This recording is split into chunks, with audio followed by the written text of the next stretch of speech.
Bonjour à tous, étudiants en master ingénierie éditoriale et communication ou futurs étudiants. Je suis Davy, je suis étudiante en master 1.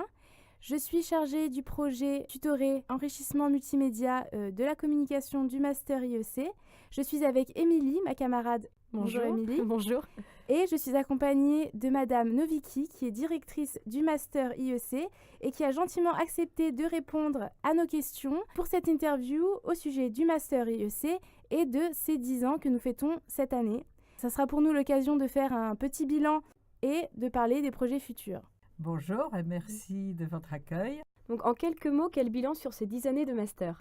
Donc le bilan du master sur ces 10 dernières années, c'est d'abord son aspect plus international. Nous avons désormais 10% d'étudiants étrangers venus du monde entier et beaucoup de cours délivrés en anglais, Publishing Studies, conférences de professeurs invités et cours d'anglais professionnel. Chaque année, la promotion M2 accueille de plus en plus d'étudiants étrangers et de conférenciers étrangers. Le deuxième changement important est le renforcement notable de la professionnalisation. L'introduction de projets tutorés, comme celui qui vous occupe en ce moment, qui permet de nous rapprocher du monde professionnel et de méthodes de travail utilisées dans l'entreprise. Une grande proportion de nos conférences professionnelles sont assurées justement par des collègues qui viennent du monde privé. Et le troisième changement notable, c'est l'adossement du master à la recherche universitaire.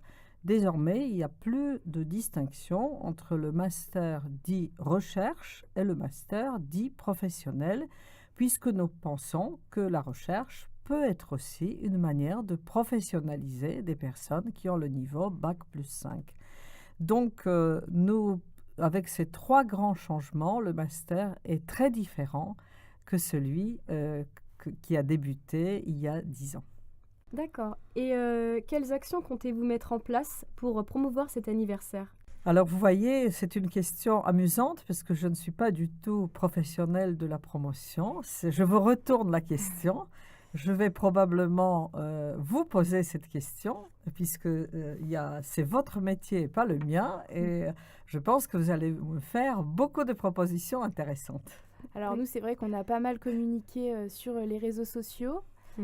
Après, on a vu qu'il y a eu une mise en place de goodies, de petits accessoires à l'occasion des 10 ans du master. Donc je pense que c'est vraiment une très bonne idée de la part de l'université pour que vraiment les étudiants puissent s'imprégner de cette identité en tant qu'étudiants du master IEC. Donc c'était une très bonne idée, une très bonne initiative. Également tous les différents supports qu'on peut utiliser, notamment des enregistrements audio, on a fait des petites vidéos, etc. Donc tout ça, ça dynamise un peu tout ce qui est communication pour ce master. Il y a eu la mise en place aussi d'une nouvelle plaquette, toute neuve, toute belle. Et à laquelle vous avez largement contribué. En 10 ans, justement, est-ce que vous avez remarqué des évolutions de profil étudiant au fur et à mesure des promotions? Tout à fait. Au début, les étudiants qui venaient nous rejoindre étaient des étudiants principalement de lettres modernes venus de notre université.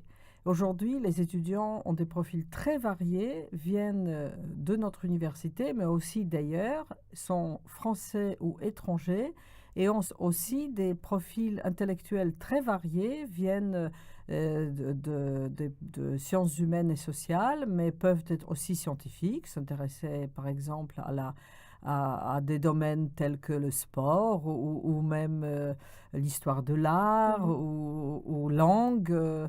Donc, nous avons des profils intéressants et très différenciés, ce qui montre que la publication, parce que c'est ainsi que nous définissons ce master, édition et communication, le mot qui le réunit, c'est la publication, est un domaine très vaste qui intéresse beaucoup de personnalités très différentes. Tout à fait. Surtout que vous êtes en ce moment, rappelons-le, en pleine session de recrutement de la future promotion à venir l'année prochaine. Donc on verra les nouveaux visages.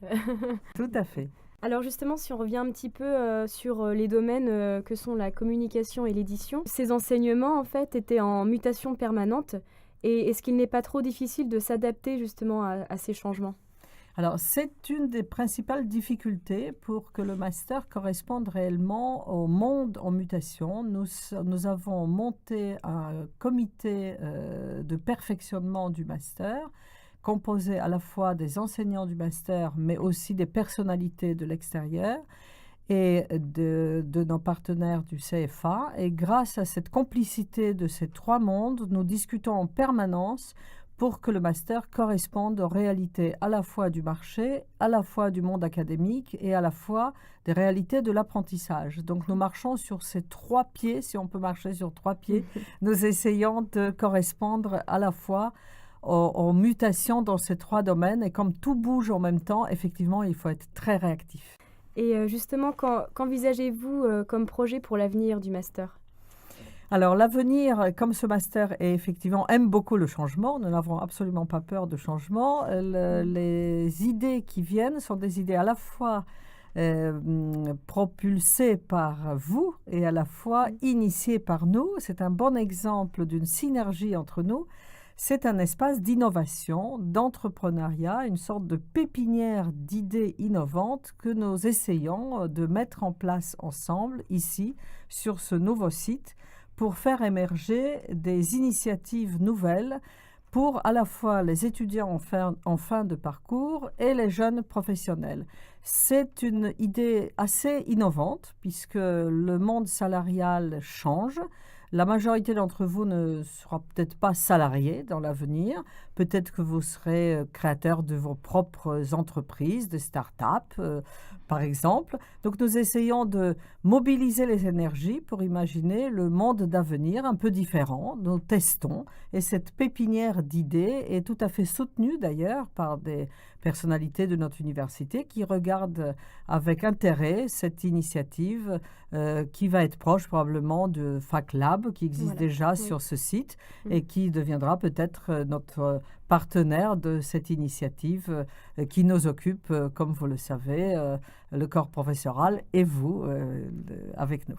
Encore un grand merci à Madame Nowicki d'avoir accepté de répondre à nos questions. Nous remercions également le Master Journalisme et Bernadette de nous avoir accueillis dans leurs locaux, le studio. Voilà. Ce qui montre une autre synergie possible. Tout à fait, entre les différents masters. Et voilà. Merci beaucoup. Merci à vous, au revoir.